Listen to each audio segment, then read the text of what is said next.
नमस्कार दोस्तों, कहानियों की दुनिया में आपका स्वागत है। इस चैनल पर आपको रोज़ नई नई सामाजिक और पारिवारिक कहानियाँ सुनने को मिलेंगी। कुछ कहानियाँ आपको हंसाएंगी, कुछ रुलाएंगी और कुछ कहानियाँ आपको गुदगुदा जाएंगी। तो चलिए ऐसे ही एक आज भी पारिवारिक कहानी हम शुरू करते हैं। आज की कहानी है, भैया मैं राखी में तुमसे कुछ मांगने थोड़ी आई हूँ, इतना परायापन क्यों। राखियों से सजी धजी दुकानें रजनी के दिल में किसी सूल के जैसे घात कर रही हैं। अपनी 13 साल की बेटी तनु का हाथ खींचे दौड़ी जा रही है।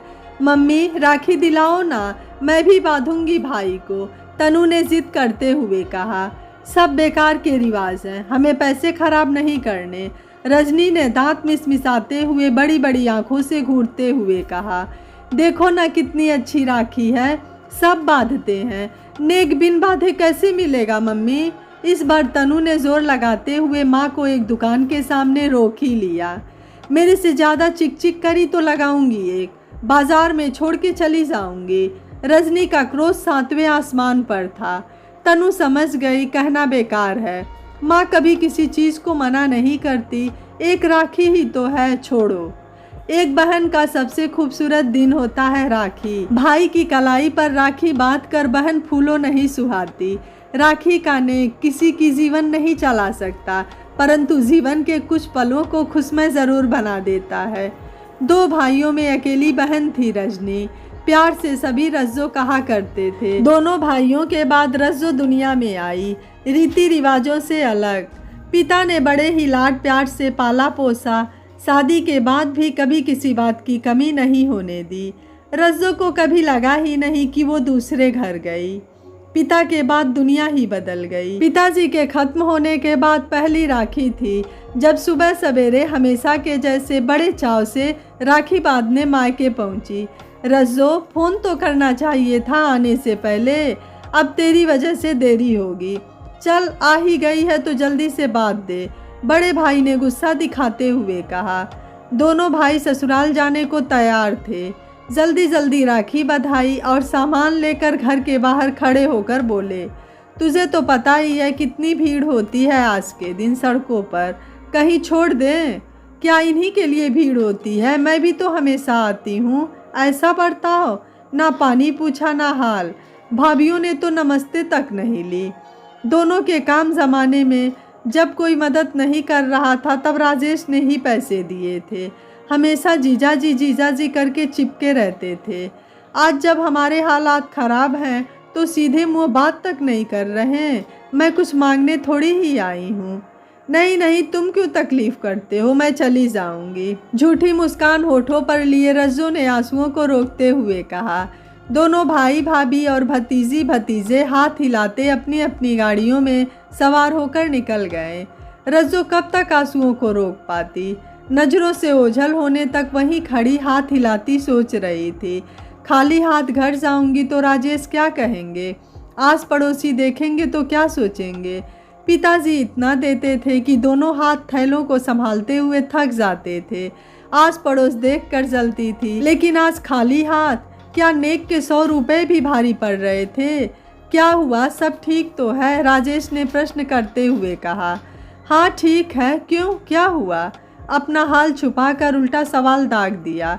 इतनी जल्दी आ गई, आज थैले भी नहीं हैं। भाई ने कहा सड़क पर भीड़ होगी, सामान बाद में हम गाड़ी से पहुंचा देंगे। भाभी को भी तो जाना था मायके, वो तो बोल रहे थे पहले तुझे घर छोड़ आते हैं फिर चले जाएंगे। मैंने ही मना कर दिया, मालूम है ना कितनी भीड़ होती है सड़क पर। अपने पर पूरे नियंत्रण रखते हुए बड़े ही कॉन्फिडेंस के साथ झूठ बोला था पहली बार। राजेश कपड़ों की दुकान चलाता है, दिन भर ऐसे ही औरतों की नज़र पड़ता है। समझ गया इस दफ़ा वो मान सम्मान नहीं मिला जो पिता के समय मिलता था। राजेश ने आगे कुछ कहना उचित नहीं समझा और बात रफा दफा हो गई। किसी बात का जिक्र न हो इसका मतलब बात रफा दफा हो गई। ऐसी बातें और व्यवहार दिलो दिमाग पर ऐसा जख्म दे जाते हैं जो कभी नहीं भरते। 5 साल बीत गए। इन 5 सालों में न ही भाई आए और न ही नेक। रज्जो ने 30 त्यौहार छोड़ दिए। भाई दोज हो या राखी, ना कभी गई ना ही राखी भेजी। तनु 13 साल की हो गई है। हर साल भाई के हाथ पर राखी बांधने की जिद करती है, लेकिन रज्जो हमेशा डांट डपट कर चुप करा देती है। अब उसको यह सब बेमतलब और बकवास त्योहार लगने लगा है। कहती भी है, क्या राखी बांधने से ही भाई बहन का प्यार बढ़ेगा? एक दिन लड़की को पराए घर जाना पड़ता है, सब त्योहार धरे रह जाते हैं। बाकी दिनों के जैसे ही आज की भी सुबह है। फ़र्क सिर्फ इतना है, बच्चों के स्कूल की छुट्टी है और पति राजेश आज छुट्टी रखते हैं। नाश्ते की तैयारी चल रही है। रज्जो ब्रेड रोल बना रही है रसोई में। राजेश और बच्चे बाहर टेबल से शोर मचा रहे हैं। ला रही हूँ, धीमी आंच पर पकते हैं, थोड़ा सब्र करो। प्लेट में 4 रोल लाते हुए कहा। सब्र ही तो नहीं होता, तुम बनाती ही इतनी लाजवाब हो कि सब्र कैसे हो? राजेश ने आंख दबाकर मुस्कुराते हुए कहा। बच्चे बड़े हो रहे हैं, नौटंकी करना छोड़ दो। सब जानती हूँ, मस्का लगाने में नंबर 1 हो। हल्का सा हाथ मारकर वापस रसोई में जाते हुए बोली। मस्का? मैं तो मस्का नहीं लगाता। बताओ बच्चों, क्या मैं मस्का लगा रहा हूँ? राजेश ने थोड़ी ऊंची आवाज़ से कहा। मस्का लगाकर ही तो दिन भर माल बेचते हो। तभी दरवाजे की घंटी बजी। रज्जो, तुम खाओ, मैं देखती हूँ, कूड़े वाला आया होगा। दरवाज़ा खोला। दोनों भाई, उनके पीछे खड़ी दोनों भाभी और बुआ बुआ कहते हुए भतीजी भतीजी रज्जो के पैरों से लिपट गए। सभी के हाथों में झूलते भारी भरकम थैले 5 साल के राखी के नेक की भरपाई करने को काफ़ी थे। रज्जो ने कहा, ऐसे अचानक? अरे तू तो भूल ही गई भाइयों को, इस बार हम ही आ गए। दीदी, हर साल बस इंतज़ार करते समय गुजरता है। अब दीदी आएंगी, राखी बांधेंगी। न तो तुम आती हो, न तुम्हारी राखी। लो, इस बार हम ही आ गए। रज्जो की आंखें खुशी से छलकने ही वाली थी। संभालते हुए बोली, आओ अंदर आओ। अब राखी क्या दरवाजे पर ही खड़े होकर बंधवाओगे? ब्रेड रोल बनाए हैं, ले आओ ना। छोटा भाई बोला, अरे पहले राखी बांध दे, सुनी कलाई अब बर्दाश्त नहीं होती। पल्लू की गांठ से 100 का नोट निकालकर तनु को देते हुए बोली, जा जरा 6 राखी ले आ, 2 सिंपल और 4 गुड्डे वाली। अच्छी सी देख कर लियो। तनु 100 में आ जाएगी? मैं भी ले लूँ भाई के लिए? तनु ने बड़ी ही मासूमियत से पूछा। हैरान थी, ये अचानक क्या हुआ? रज्जो ने कहा, ले 500 का ले जा, सबसे बढ़िया राखी लाना और कल्लू हलवाई से किलो भर मिठाई भी। भाई भाभी को देखकर सब गिला शिकवा भूल गई। राखी के दिन भाई की सुनी कलाई आंखों में चुभने लगी। अपने को कोस रही थी, बेचारे कब से राह देखते होंगे और मैं अपनी झूठी शान में मरी जा रही थी। पापा जी माफ़ करना, मेरी मनसा बुरी नहीं थी। घर में रौनक हो गई, राखी बंधी, मिठाइयाँ बटी, त्योहार का होना महसूस हुआ। रज्जो भाभियाँ रसोई में खाना पकाते हुए दीन दुखिया की कहानी में व्यस्त और उधर दोनों भाई राजेश से व्यापार और राजनीति पर चर्चा में लीन। पर बच्चे तो बच्चे ही हैं, ना व्यापार समझते हैं, ना ही दीन दुनिया को जानते हैं। उनकी दुनिया सिर्फ माँ बाप और उनकी जायदाद, उनके खिलौने। हंसते बोलते कब शाम हो गई पता ही नहीं चला। 4-5 घंटे मिनट के सामान लग रहे थे। इस साल पिताजी की कमी महसूस नहीं हुई, उन्हीं के रिवाज के हिसाब से नेक मिला था। बड़े भाई ने कहा, अरे छोटे, जो वकील साहब वाला पर्चा था वो तो दस्तखत करा ले। छोटे ने पर्चा निकालकर रज्जो की तरफ बढ़ा दिया। क्या है यह? रज्जो ने पर्चा हाथ में लेकर हैरानी से पूछा। छोटे भाई ने कहा, कुछ नहीं, वकीलों के चोचले हैं, तू नहीं समझेगी, दस्तखत कर दे। रज्जो दस्तखत करने को अंदर कमरे में चली गई। काफ़ी देर बाद भी जब रज्जो नहीं आई तो राजेश अंदर देखने गया। रज्जो पलंग पर हाथ में कलम लिए बैठी कुछ सोच रही थी। राजेश ने कहा, क्या कर रही हो? बाहर सब इंतज़ार कर रहे हैं। रज्जो ने मुंह उठाकर राजेश की तरफ देखा। उसकी आंखें बरस रही थी, सवाल कर रही थी, उसको क्या करना चाहिए। इससे पहले कभी रज्जो की ऐसी हालत नहीं देखा था।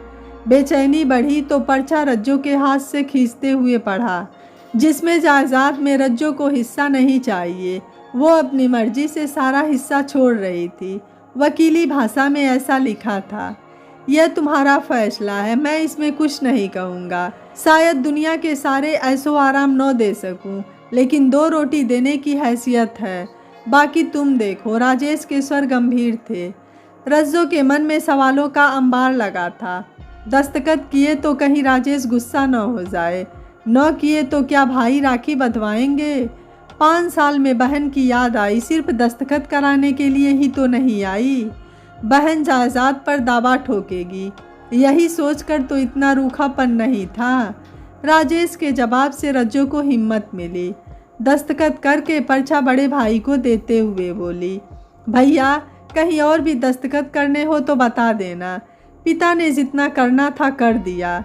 वैसे भी लड़की तो पराई होती है, अब यही मेरा घर है, उस पर मेरा क्या अधिकार। ये तो कानून ही गलत बना हुआ है। दोनों भाई को शायद उम्मीद नहीं थी कि दस्तखत मिलेंगे। उनसे अधिक संशय शायद दोनों भाभियों को था। सभी के चेहरे खिल उठे। रज्जो की बात सुनकर हंसी खुशी विदाई हुई। नेक के सामान से घर भरा हुआ था। दोनों बच्चे राजेश और रज्जो हाथ हिलाकर सबको गाड़ी में जाते देख रहे थे। रज्जो का सीना गर्व से चौड़ा हो रहा था, आंखें आंसुओं से धुलकर चमक रही थी। मन में एक ही विचार घूम रहा था, आज रक्षाबंधन का नेग उसने दिया है भाइयों को। दोस्तों, रिश्ते जायदाद से अधिक अनमोल होते हैं, लेकिन हम सभी रिश्तों से अधिक जायदाद को अहमियत देकर रिश्तों में दूरियां पैदा कर लेते हैं। थोड़े से मान सम्मान और नेक से कुछ नहीं बदलता। प्रेम से ओत प्रोत रिश्तों को सम्मान दीजिए और भाई बहन के इस पर्व को हंसी खुशी मनाइए। आप सभी लोगों को राखी की ढेर सारी शुभकामनाएं। अगर आपको कहानी अच्छी लगी है तो वीडियो को लाइक करें, शेयर करें एंड चैनल को सब्सक्राइब करें। Thank you for watching. मिलते हैं अगली कहानी।